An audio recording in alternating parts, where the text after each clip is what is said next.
Hello दोस्तों, आज हम इसका पढ़ाएंगे चैप्टर 2 का इंट्रोडक्शन। और हमारा चैप्टर 2 का नाम है बहुपद यानी कि पॉलिनॉमिकल। तो बहुपद में बीजगणित के अंतर्गत राशियाँ दो प्रकार की होती हैं। एक होती है चर राशि, एक होती है अचर राशि। अब अचर राशि का मान निश्चित होता है, जैसे कि 6 हो गए, 5 हो गए, -2, 3, 2/5 आदि। जबकि चर राशियों का मान अनिश्चित होता है और बदलता रहता है, जैसे XYZ। और अब हम आते हैं बीजीय व्यंजक पर, अलजेब्रिक एक्सप्रेशन। ऐसे व्यंजक जो चर अचर तथा संक्रियाओं के प्रयोग से बनते हैं बीजीय व्यंजक कहलाते हैं, जैसे 3x + 5x² - 2। बीजीय व्यंजक के पदों तथा गुणनखंड का निर्माण जब बीजीय व्यंजक में प्लस तथा माइनस संक्रिया का प्रयोग होता है तब पद बनते हैं, जबकि गुणे तथा भाग संक्रिया से गुणनखंड बनते हैं। इसमें कह रहा प्लस और माइनस संक्रिया के प्रयोग से बीजीय व्यंजक बनते हैं और यह तथा तब पद बनते हैं, और गुणे और भाग से गुणनखंड बनते हैं।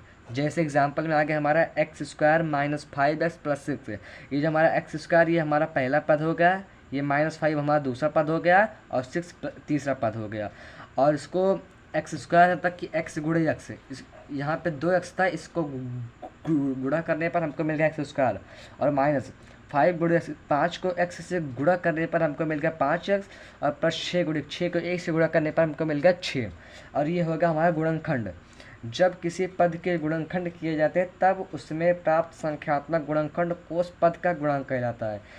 यानी कि क्या है, जब किसी पद के गुणनखंड, अगर जैसे कि ये पद है, इसका अगर हम गुणनखंड करेंगे, इसका हमने गुणनखंड कर दिया, तब उसमें जो प्राप्त हुआ हमको संख्यात्मक गुणनखंड कोस पद का गुणांक कहा जाता है। जैसे 3x² + 5xy + 5, और x² का गुणांक 3, x² के साथ गुणे में 3 है, xy का गुणांक 5, और अचर पद का गुणांक 5। और उसके बाद आ जाता है हमारा बहुपद। अब बहुपद किसे कहते हैं? एक या इस अधिक पदों वाला कोई भी बीजीय व्यंजक बहुपद कहलाता है। एक या अधिक पदों वाला कोई भी बीजीय व्यंजक बहुपद कहलाता है जिसमें चर की घात केवल पूर्ण सकती है। इसमें कह रहा बहुपद में चर की घात केवल पूर्ण संख्या ही हो सकती है, अन्य कोई नहीं हो सकती। अब हम करेंगे बहुपद का वर्गीकरण। अब आगे बहुपद करण गया। बहुपद को तीन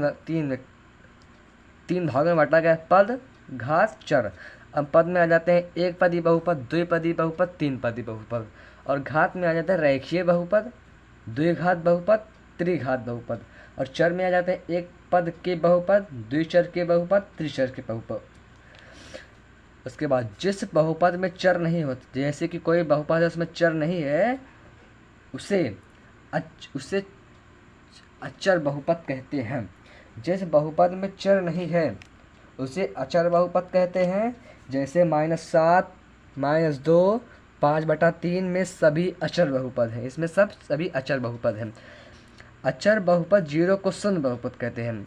अचर बहुपद 0 को शून्य बहुपद कहते हैं।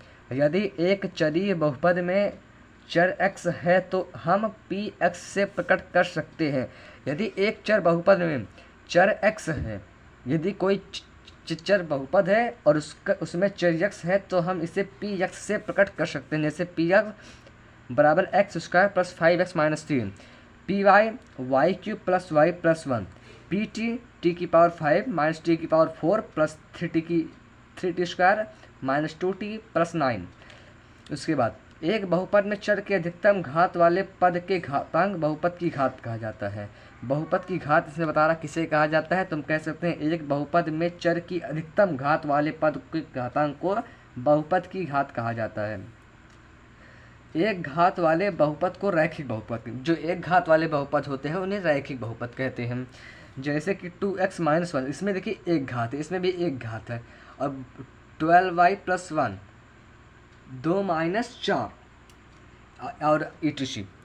उसके बाद है दो घात वाले बहुपद को द्विघात बहुपद, जो दो घात वाले होते हैं उन्हें द्विघात बहुपद कहते हैं। जैसे 2x² + 5, x² + 2/5x, x² + 5x + 6 6 आदि।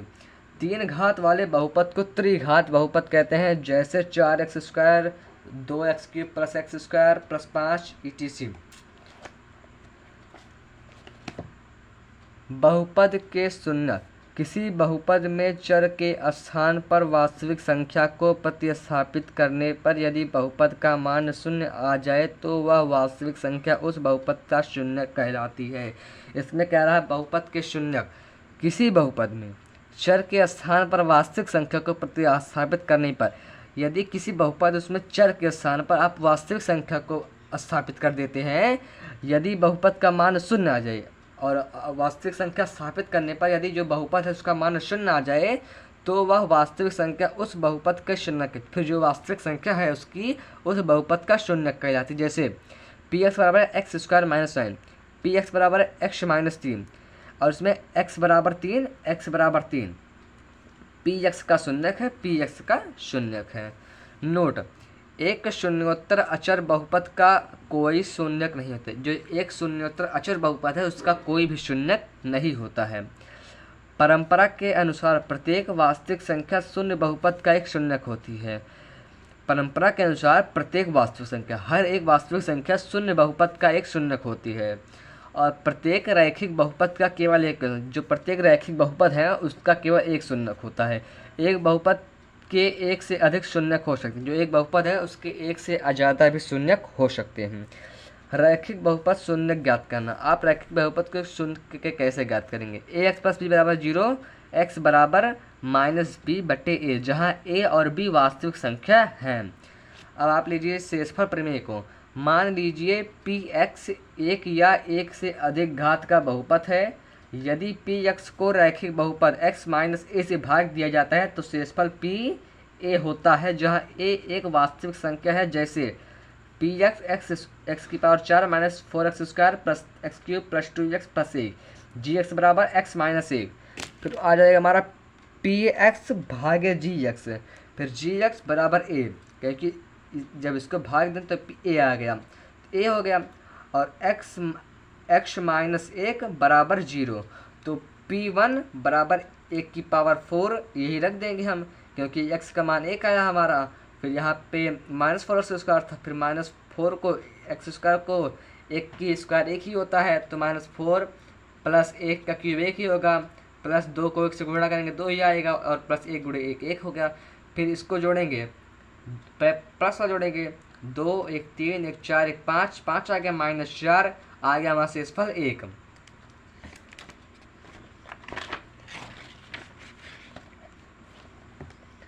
अब आएंगे हम गुणनखंड प्रमेय पर। यदि px एक या एक से अधिक घात का बहुपद है और a कोई वास्तविक संख्या हो तो, यदि px एक या एक से अधिक घात का बहुपद हो और a कोई वास्तविक संख्या हो तो क्या करेंगे? x माइनस a px का गुणनखंड होता है यदि pa बराबर 0। x माइनस a px का गुणनखंड तभी होता है यदि pa बराबर 0 हो तो, और pa बराबर 0 होता है यदि x माइनस 1 px का एक गुणनखंड है। और अब आप आए बीजीय संख्या पर। अब बीजीय संख्या का ऐसी समीकरण है जो चरों के सभी मान लीजिए सत्य हो, सभी मान के लिए सत्य होती है। अब जैसे ये आ गया x प्लस वाई का होल स्क्वायर क्या होगा? x² plus 2xy plus y²। x minus Y का होल स्क्वायर क्या होगा? x² minus 2xy plus y²। x² minus y² x plus Y x minus Y. x plus a x plus b, तो इसका formula होगा x² plus bracket में a plus b, उसके बाद गुणे में x plus ab। x plus Y plus Z का whole square क्या होगा? x² plus y² plus z² plus 2xy plus 2yz plus 2zx। x plus Y का cube, x³ plus y³ plus 3xy plus bracket में x plus Y. x minus Y का cube क्या होगा? x³ minus y³ minus 3xy bracket में x plus y, और x³ plus y³ plus z³, तो हम इसको लिख लेंगे एक ब्रैकेट में x प्लस वाई, एक x plus Y plus z, और एक ब्रैकेट में x³ plus y³ plus z³ minus xy minus yz minus z। तो यह था हमारा चैप्टर 2 का इंट्रोडक्शन। अगर आपको ये वीडियो पसंद आएगा तो लाइक सब्सक्राइब करना ना भूलें। धन्यवाद।